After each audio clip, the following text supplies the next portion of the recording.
Whatever you think of President Trump's efforts, they may be supported by a majority of the public, a thin one, but still, for instance, a recent AP poll found that 52% of Americans believe the risks of admitting refugees outweigh the benefits, and arrivals should be restricted accordingly. Jorge Ramos is an anchor for Univision and one of the president's loudest critics on immigration. He joins us tonight from Miami. Jorge, thanks for coming on. Great to be here. Thank you. So at an event several weeks ago in February, you said this, and I wanted to ask you about it, and I'm quoting you. I'm a proud Latino immigrant here in the United States. You know exactly what is going on here in the U.S. There are many people who do not want us to be here and who want to create a wall in order to separate us. But you know what? This is also our country. Let me repeat this. Our country, not theirs. It's our country. Who's the us and who's the they? Whose country is it? This is our country. It is yours, it is mine, and it is ours. The interesting thing is that with the Trump administration and many people who support Donald Trump, they think it is their country, that it is a white country, and they are absolutely wrong.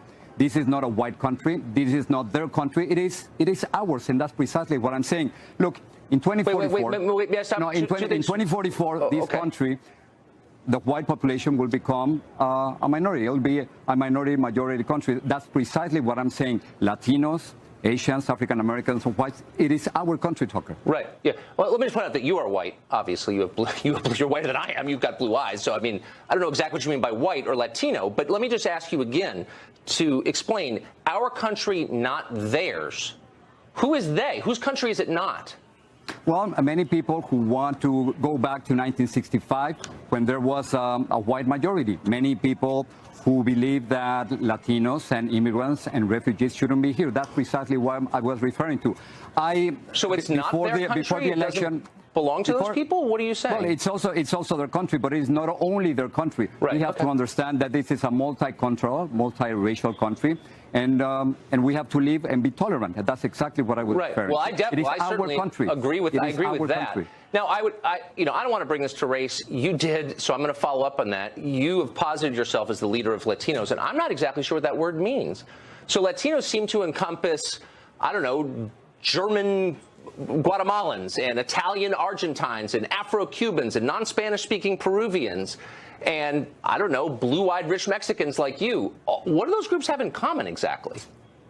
Well, what we have in common is that mostly that we come from a region in the world, Latin America, and there are many differences. Many people call them Latinos, many people call them Hispanics. We tend to speak more Spanish at home than others.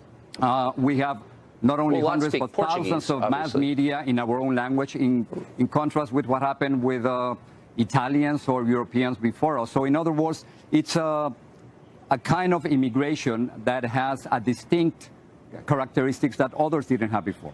But what is distinct, again, just to be totally clear, if I am a non-Spanish speaking Brazilian, I speak Portuguese, I'm a non-Spanish speaking Peruvian, I'm 100% German, but I live in Guatemala, and there are a lot of them there, as you know. There are also a lot of 100% Italian people in Argentina. There are a lot of African Latin American Cubans.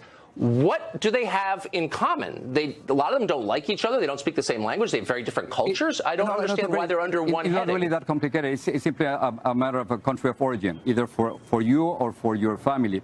Again, most of us speak Spanish. Most of us come from Latin America. About half the Latino population, adult Latino population, are immigrants. So that's what differentiates us from other groups. But mostly has to do with the country of origin.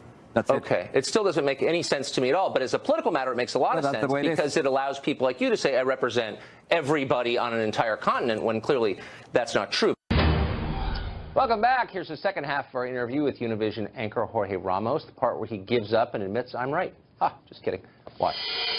Get back to the point that you were making a minute ago, that Americans have no right to be concerned about the dramatic demographic change taking place in their country. Let me just stipulate, I'm for getting along, I'm for colorblindness, I'm for tolerance, 100%. But I also think that if things radically change in your country, it's okay for you to say, what is this? And maybe I don't want to live in a country that looks nothing like the country I grew up in. Is that bigoted? It seems to me in Mexico you'd be allowed to say that. Well, we have to understand that there's a demographic wave or revolution, if you want to call it, happening right here in the United States. Right now, there are about 60 million Latinos. In about 35 years, there's going to be 100 million Latinos 1 in 3 is going to be a Latino. So there's a demographic revolution or a Latino revolution going on. Now, on the other hand, if you are implying that there's an invasion to the United States, that is I'm not saying invasion. I'm merely saying you're name-calling. Wait, you come to this country, you make a ton of money, and then you yell at people who say, well, wait a second, you know, this is having an effect on my kid's school, on my culture, on the economy, and your point is you're not allowed to have that opinion. Actually, that is not true. It's obviously it's having an impact, but it's having a positive impact. Yeah, in some ways it is, but not in all ways. No. And overall, there's an immigration surplus. All immigrants contribute about $2 billion to the economy of the United States. In other words, immigrants contribute and put much more money into the system than what they take out in social services, according to the National Academy of Sciences. In 20 years, it's been $54 billion in input on immigration surplus.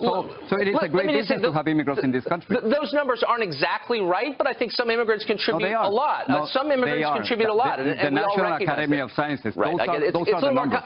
It's a little more complicated than that, but I don't want to debate that right now. I just want to make the point that there is a downside as well. There's clearly an upside, and we all recognize, and people like immigrants actually in America, despite your claims. They do. But there's also a downside. 15% of federal inmates, prisoners, are Mexican citizens.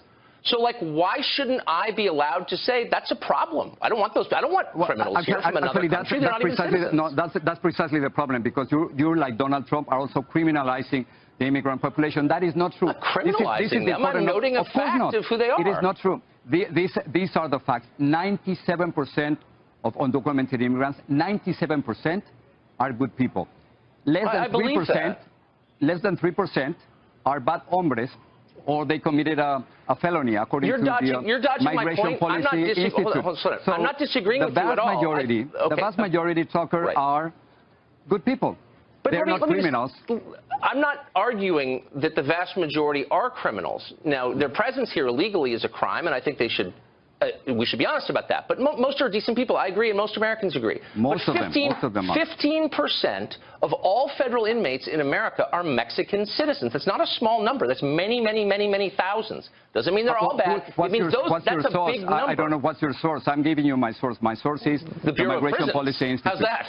Well, I don't know if that's correct. So you don't actually know anything about this. So that's my complaint here. You're making generalizations that are not rooted in fact.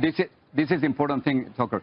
3%, less than 3% of undocumented immigrants commit felonies. In contrast, about 6% of Americans commit felonies. In other words, the more immigrants that you have, the more immigrants that you have. You made that point at the outset. So let me just ask you one last question. We're almost out of time, and you don't have command of these numbers, so it's pointless. But let me ask you this, a theoretical question. What immigration restrictions would you favor in Mexico? It's already a felony to be there illegally, but what further restrictions in the country of Mexico, the country of your birth, would you favor?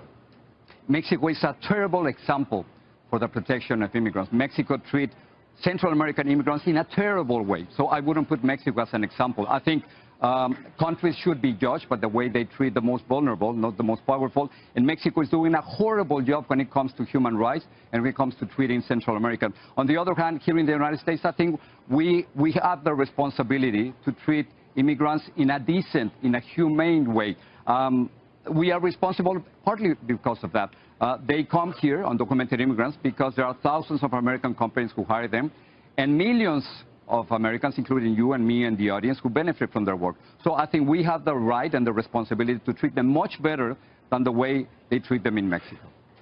Let me just ask you really quickly. Will you just acknowledge the truth, and you're obviously a very rich person, and I'm around rich people a lot.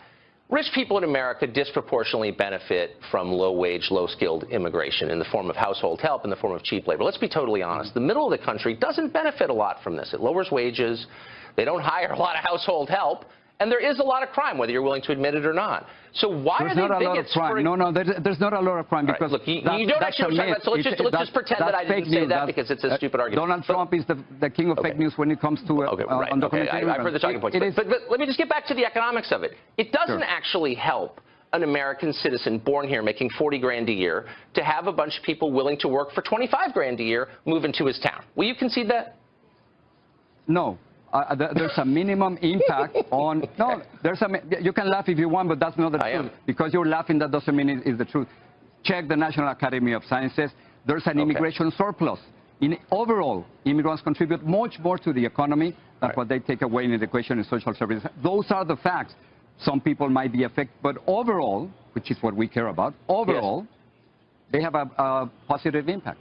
Okay. Jorge Ramos, thanks a lot for joining us. I appreciate it. Thank you. Thanks.